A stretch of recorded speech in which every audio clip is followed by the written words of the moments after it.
Hello दोस्तों, कैसे हैं आप सब। मैं हूं आपकी होस्ट और आज मैं आपके लिए एक ऐसी किताब की समरी लेकर आई हूं जो सिर्फ एक किताब नहीं बल्कि दो महान आत्माओं की विजडम का निचोड़ यानी एसेंस है। किताब का नाम है द बुक ऑफ जॉय और इसके लेखक है his holiness the Dalai Lama और आर्च बिशप डेजमंड टूटू, दो नोबेल पीस प्राइज विनर्स जिनकी कॉन्वर्सेशंस को डगलस एब्रम्स ने रिकॉर्ड किया है। सोचो, दुनिया के दो सबसे खुशहाल और रिजिलियंट लोगों को एक साथ एक हफ्ते के लिए बंद कर दिया गया और उनसे पूछा गया कि आपकी लाइफ में इतनी मुश्किलें आई हैं, इतना दुख झेला है, पर फिर भी आप इतने खुश और आशावादी कैसे रहते हैं। इस किताब में उनके जवाब और उनकी विजडम है। हम सब अक्सर अपनी लाइफ में बेचैन, स्ट्रेस्ड और एंग्शियस फील करते हैं। हम खुशी को बाहर की चीज़ों में ढूंढते हैं, पैसा, सफलता, पोजेशंस। पर दलाई लामा और आर्च बिशप टूटू कहते हैं कि सच्ची खुशी या जॉय इन सब से परे है। जॉय सिर्फ पॉजिटिव फीलिंग्स फील करना नहीं है।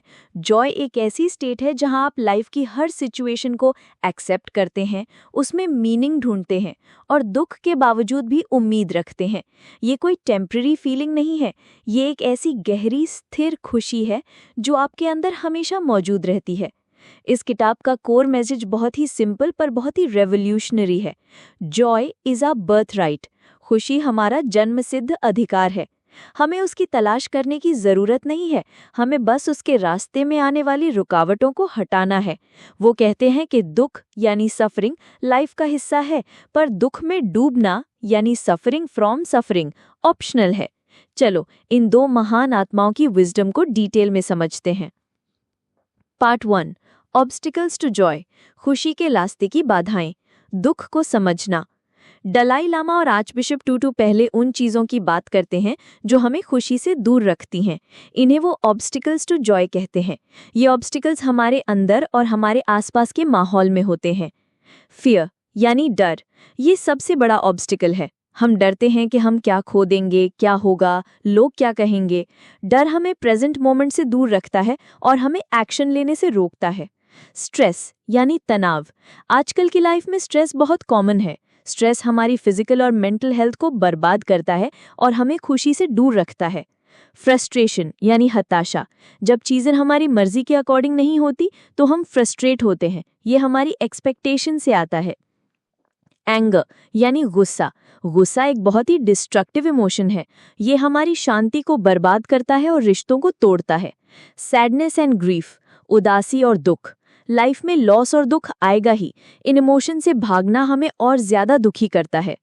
लोनलीनेस यानी अकेलापन, हम सोशल क्रीचर्स हैं।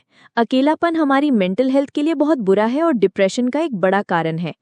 एनवी यानी ईर्ष्या, जब हम दूसरों की सफलता को देखकर जलते हैं तो हम खुश नहीं हो सकते।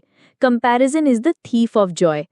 सफरिंग यानी दुख, दुख लाइफ का हिस्सा है, पर दुख से लड़ना और उसे एक्सेप्ट ना करना ही असली सफरिंग है। दलाई लामा और आर्च बिशप टूटू ने अपनी लाइफ में बहुत दुख झेला है, एग्जाइल्स, ऑप्रेशन, रेसिज्म, पर वो कहते हैं कि इन सब के बावजूद भी हम खुश रह सकते हैं। ये ऑब्स्टिकल्स हमारे एक्सपीरियंसेस हैं, ये हमारी असलियत नहीं है। हमें इन ऑब्स्टिकल्स को पहचानना होगा, उनसे भागना नहीं होगा बल्कि उन्हें डील करना होगा। यही खुशी का रास्ता है। द माइंड यानी मन, दोनों महान आत्माएं कहती हैं कि हमारा मन ही असली खेल खेलता है। हमारा मन हमेशा पास्ट और फ्यूचर में उलझा रहता है। जब हम अपने माइंड को कंट्रोल करना सीखते हैं तभी हम खुशी पा सकते हैं। माइंड को ट्रेन करना जरूरी है। Part 2, the 8 pillars of Joy यानी खुशी के 8 स्तंभ, खुशी को पाने का रास्ता। दलाई लामा और आर्च बिशप टूटू ने 8 ऐसी क्वालिटीज आइडेंटिफाई की हैं जो हमें खुशी पाने में मदद करती हैं।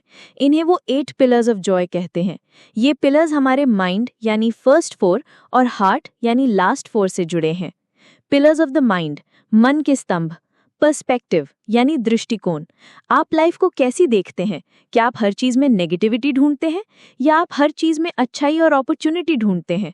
अपने पर्सपेक्टिव को बदलो, अपने आप को याद दिलाओ कि हर मुश्किल में एक सीख होती है। ह्यूमिलिटी यानी विनम्रता, अपनी ईगो को कंट्रोल करो, रियलाइज करो कि आप सब कुछ नहीं जानते। ह्यूमिलिटी आपको सीखने, ग्रो करने और दूसरों से कनेक्ट करने में मदद करती है। ह्यूमर, लाइफ को सीरियसली लेना है पर इतना भी नहीं कि आप हंसना ही भूल जाओ। ह्यूमर स्ट्रेस को कम करता है, रिलेशनशिप्स को बेहतर बनाता है और आपको मुश्किल समय में भी खुश रहने में मदद करता है। अपने आप पर हंसना सीखो। एक्सेप्टेंस, स्वीकृति। जैसा है उसे वैसा ही एक्सेप्ट करो। अगर आप लाइफ से लड़ोगे तो आप दुखी होगे। एक्सेप्टेंस का मतलब गिव अप करना नहीं है। इसका मतलब है कि आप सिचुएशन को एक्सेप्ट करो और फिर उस पर एक्शन लो। यही शांति का रास्ता है। पिलर्स ऑफ द हार्ट, हृदय के स्तंभ। फर्स्ट वन, फॉरगिवनेस, क्षमा। गुस्सा, रिजेंटमेंट को अंदर पालना जहर पीने जैसा है। फॉरगिवनेस आपको इस जहर से आज़ाद करता है। फॉरगिवनेस आप अपने लिए करते हो, दूसरों के लिए नहीं। सेकंड वन इज ग्रैटिट्यूड, कृतज्ञता। जो आपके पास है उसके लिए थैंकफुल रहो। ग्रैटिट्यूड आपको पॉजिटिव बनाता है और आपकी खुशी को बढ़ाता है। हर दिन 3 चीजें लिखो जिनके लिए आप ग्रेटफुल हो। थर्ड वन, कंपैशन, करुणा। दूसरों के दुख को महसूस करना और उनके दुख को कम करने की इच्छा। कंपैशन आपको अपने ईगो से बाहर निकालता है और आपको दूसरों से जोड़ता है। फोर्थ वन इज जेनरोसिटी, उदारता। दूसरों को देना, उनकी हेल्प करना। जब आप देते हैं तो आपको ज्यादा मिलता है। जेनरोसिटी आपको खुश रखती है। ये 8 पिलर्स ऑफ जॉय आपको एक प्रैक्टिकल रोड मैप देते हैं अपनी लाइफ में खुशी को कल्टीवेट करने का। ये सिर्फ फिलॉसफी नहीं है, ये एक्शन ओरिएंटेड है। पार्ट 3 है द जॉय प्रैक्टिस, रोजमर्रा की जिंदगी में खुशी, joy in everyday life.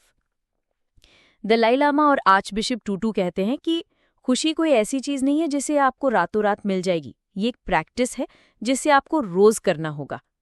Mind training, मन का प्रशिक्षण।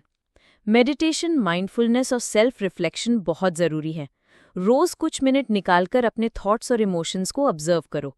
द पावर ऑफ कनेक्शन, जुड़ाव की शक्ति। अकेलापन दुख का एक बड़ा कारण है। लोगों से कनेक्ट करो। फैमिली, दोस्तों और कम्युनिटी के साथ क्वालिटी टाइम स्पेंड करो। The importance of humour and laughter, हास्य और हंसी का महत्व। हंसना स्ट्रेस को कम करता है और आपके मूड को बेहतर बनाता है। अपने आप पर हंसना सीखो। फाइंडिंग मीनिंग एंड पर्पस, अर्थ और उद्देश्य खोजना। अपनी लाइफ का पर्पस ढूंढो। अपने काम को किसी बड़े पर्पस से जोड़ो। जब आपकी लाइफ में मीनिंग होता है तो आपको मुश्किल समय में भी हिम्मत मिलती है। द डेली जॉय प्रैक्टिस, दैनिक खुशी का अभ्यास। हर दिन की शुरुआत में और एंड में कुछ मिनट निकालकर इन पिलर्स पर काम करो। जैसे सुबह ग्रैटिट्यूड प्रैक्टिस करो और दिन भर कंपैशन प्रैक्टिस करो।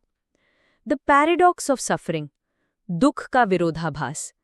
दलाई लामा और आर्चबिशप टूटू कहते हैं कि दुख लाइफ का एक इनएविटेबल पार्ट है, पर दुख के बावजूद भी हम खुश रह सकते हैं। यही इस किताब का सबसे बड़ा पैराडॉक्स है। वो कहते हैं कि दुख हमें ज्यादा कंपैशनेट, ज्यादा समझदार और ज्यादा रेजिलिएंट बनाता है। दुख हमें हमारी लाइफ की कदर करना सिखाता है। Joy in a changing world, बदलती दुनिया में खुशी। आज की दुनिया में बहुत सारे चैलेंजेस हैं।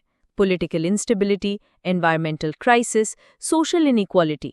पर वो कहते हैं कि इन सब के बावजूद भी हम खुश रह सकते हैं। हमें बस अपने अंदर की दुनिया को कंट्रोल करना होगा। हमें अपने वैल्यूज पर खड़े रहना होगा।